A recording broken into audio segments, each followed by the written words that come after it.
할렐루야. 2022년 3월 21일 월요일 아침 기도회를 시작하겠습니다. 오늘도 하나님의 귀한 말씀으로 하루를 풍성히 살아가는 복된 대학교의 성도님들 되시기 바랍니다. 오늘 하나님의 말씀은 레위기 13장 18절부터 39절까지의 말씀입니다.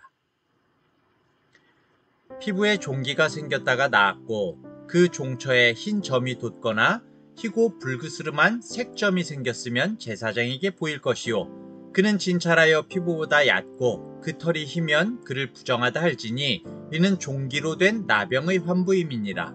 그러나 제사장이 진찰하여 거기 흰 털이 없고 피부보다 얕지 아니하고 빛이 옅으면 제사장은 그를 이레 동안 가두어 둘 것이며 그 병이 크게 피부에 퍼졌으면 제사장은 그를 부정하다 할지니 이는 환부임이니라. 그러나 그 색점이 여전하고 퍼지지 아니하였으면 이는 종기 흔적이니 제사장은 그를 정하다 할지니라. 피부가 불에 데었는데 그 댄 곳에 불그스름하고 희거나 순전히 흰 색점이 생기면 제사장은 진찰할지니 그 색점의 털이 희고 그 자리가 피부보다 우묵하면 이는 화상에서 생긴 나병인즉 제사장이 그를 부정하다 할 것은 나병의 환부가 됨이니라. 그러나 제사장이 보기에 그 색점에 흰 털이 없으며 그 자리가 피부보다 얕지 아니하고 빛이 옅으면 그는 그를 이레 동안 가두어 둘 것이며 이레 만에 제사장이 그를 진찰할지니 만일 병이 크게 피부에 퍼졌으면 그가 그를 부정하다 할 것은 나병의 환부임이니라. 만일 색점이 여전하여 피부에 퍼지지 아니하고 빛이 옅으면 화상으로 부은 것이니 제사장이 그를 정하다 할 것은 이는 화상의 흔적임이니라. 남자나 여자의 머리에나 수염에 환부가 있으면 제사장은 진찰할지니 환부가 피부보다 우묵하고 그 자리에 누르스름하고 가는 털이 있으면 그가 그를 부정하다 할 것은 이는 오민이라. 머리에나 수염에 발생한 나병임이니라. 만일 제사장이 보기에 그 옴의 환부가 피부보다 우묵하지 아니하고 그 자리에 검은 털이 없으면 제사장은 그 옴 환자를 이레 동안 가두어 둘 것이며 이레 만에 제사장은 그 환부를 진찰할지니 그 옴이 퍼지지 아니하고 그 자리에 누르스름한 털이 없고 피부보다 우묵하지 아니하면 그는 모발을 밀되 환부는 밀지 말 것이요 제사장은 옴 환자를 또 이레 동안 가두어 둘 것이며 이레 만에 제사장은 또 그 옴을 또 진찰할지니 그 옴이 피부에 퍼지지 아니하고 피부보다 우묵하지 아니하면 그는 그를 정하다 할 것이요 그는 자기의 옷을 빨아서 정하게 되려니와 깨끗한 후에라도 옴이 크게 피부에 퍼지면 제사장은 그를 진찰할지니 과연 옴이 피부에 퍼졌으면 누른 털을 찾을 것 없이 그는 부정하니라. 그러나 제사장이 보기에 옴이 여전하고 그 자리에 검은 털이 났으면 그 옴은 나았고 그 사람은 정하니 제사장은 그를 정하다 할지니라. 남자나 여자의 피부에 색점 곧 흰 색점이 있으면 제사장은 진찰할지니 그 피부의 색점이 부유스름하면 이는 피부에 발생한 어루럭이라. 그는 정하니라. 아멘. 오늘 레위기의 말씀 여러가지 막 나병, 색점, 피부 어루럭이 막 여러가지 말씀들이 나오고 있죠. 레위기 11장부터 15장까지는 하나님과 이스라엘 백성과의 관계에 방해가 되는 부정한 것들을 경계하는 말씀들이 나오고 있습니다. 특별히 오늘 13장에는 나병에 대한 진단 규칙들이 기록되어 있는데요. 그런데 사실 성경에 나오는 나병은 우리가 아는 한센병만을 지칭하는 것은 아닙니다. 오늘 본문에서 나병으로 번역된 단어 차라하트는 악성 피부병 모두를 지칭하는 것입니다. 당시 고대 사회에서는 악성 피부병과 한센병을 구별할 수 없었기 때문에 모든 악성 피부병을 나병으로 불렀습니다. 왜냐하면 어차피 한센병이든지 여러 피부 감염병들이든지 아직까지는 약도 없고 그 원인들도 알 수 없던 시대였기 때문이죠. 그래서 모든 악성 감염병은 나병으로 취급이 되었습니다. 이 나병은 성경에 가장 많이 언급된 질병인데요. 레위기의 진단 규례뿐만 아니라 다른 여러 성경에서 나오고 있습니다. 성경에서 나병이 처음으로 나온 것이 모세가 하나님을 만나는 장면에서인데요. 이스라엘 백성들을 출애굽시키라는 하나님의 말씀을 모세가 자꾸 거부하죠. 그 불순종으로 모세의 손이 나병에 걸리게 됩니다. 하지만 즉시 하나님께서 모세의 손을 금방 고쳐주셔서 전능자 하나님이심을 나타내시죠. 모세의 누이 미리암도 하나님이 주신 모세의 권위를 무시하다가 나병에 걸린 장면이 있고요. 열왕기 하서에서는 엘리사의 사환 게하시, 심부름꾼인 게하시가 문둥병에 걸렸다가 치유받은 나아만 장군을 엘리사 몰래 쫓아가서 보상금을 요구했다가 나병에 걸리게 됩니다. 그리고 역대하에서는 블레셋을 정복하고 교만해진 우시야 왕이 나오죠.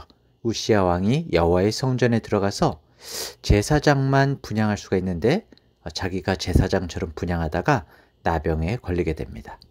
이렇게 성경에 나타나는 나병이 하나님의 말씀과 규례에 대한 불순종이 있을 때 형벌로 나타나는 병이 주로 나병이다 보니까 모든 병이 그렇지만 특히 이 나병은 고대 이스라엘에서 더욱 부정한 질병으로 취급이 되었습니다.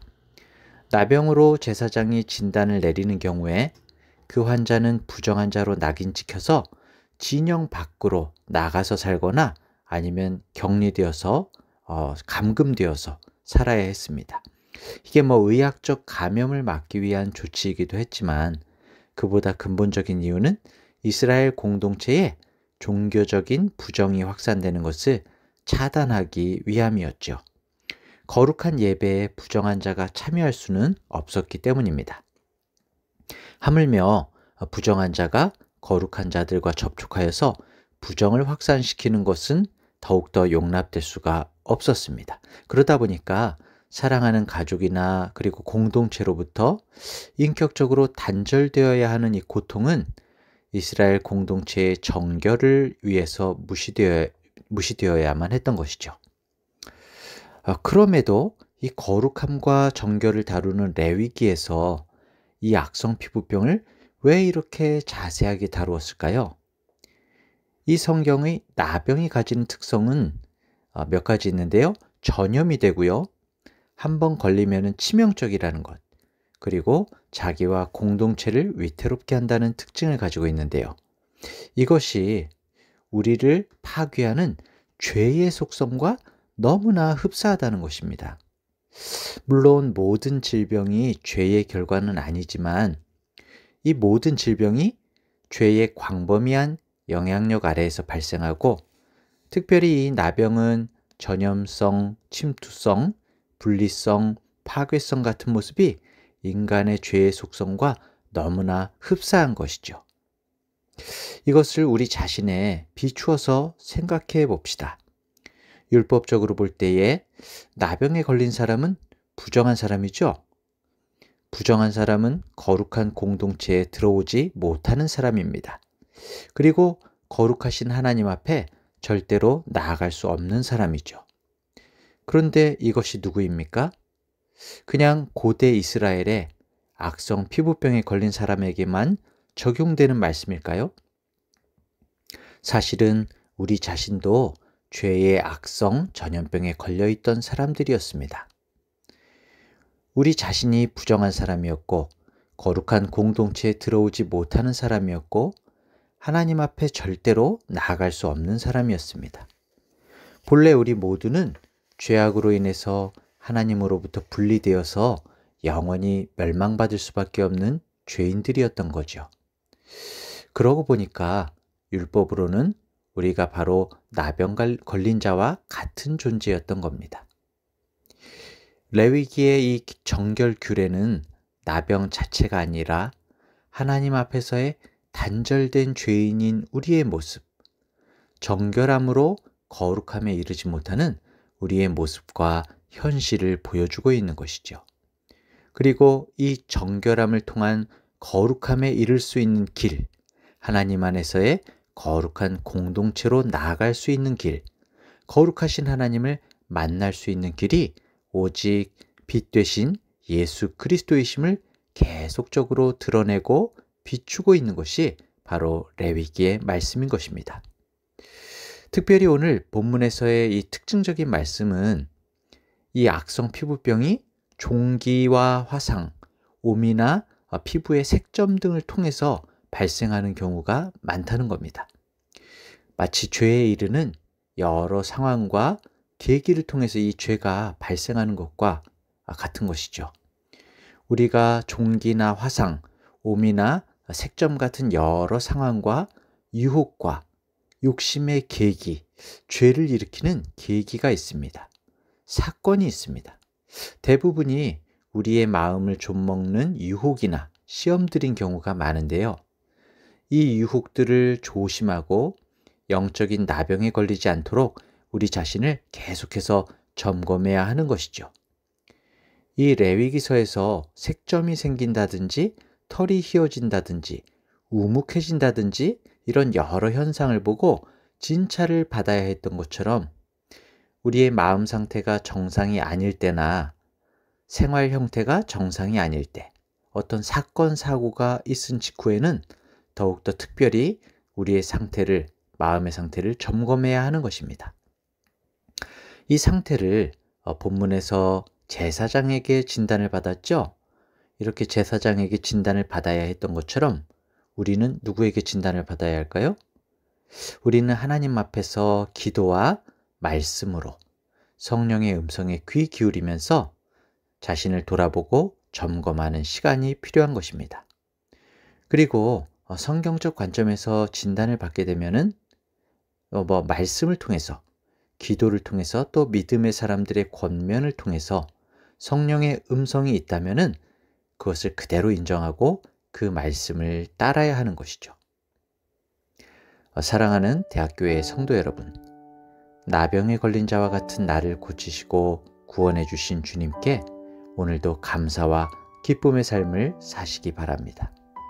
우리를 정결케 하고 거룩케 하시는 분은 오직 예수 그리스도이심을 오늘도 기억하며 하루길을 걸어가는 우리 성도님들 되시기를 축복합니다. 기도하겠습니다. 주님, 나병에 걸린 부정한 자와 같았던 제가 주님의 크신 은혜로 값없이 고침받고 구원받은 하나님의 백성이 되었습니다. 이 은혜를 늘 기억하게 해 주시옵소서. 어두움에 거하던 우리에게 빛 되신 주님께서 임재하심으로 어둠을 이기게 하시고 세상을 정화하는 소금이 되게 하셨습니다. 이 은혜에 감사와 기쁨으로 주님께 영광을 돌리며 정결한 자답게 살게 해 주옵소서. 세상의 논리, 세상의 부정을 일삼는 나병 같은 죄들을 멀리하게 하시며 작은 촛불일 망정 세상의 한 줄기 빛으로 살아가는 주님의 사람이 되길 원합니다. 성령께서 늘 함께 해 주시옵소서. 감사드리며 예수님의 이름으로 기도합니다. 아멘.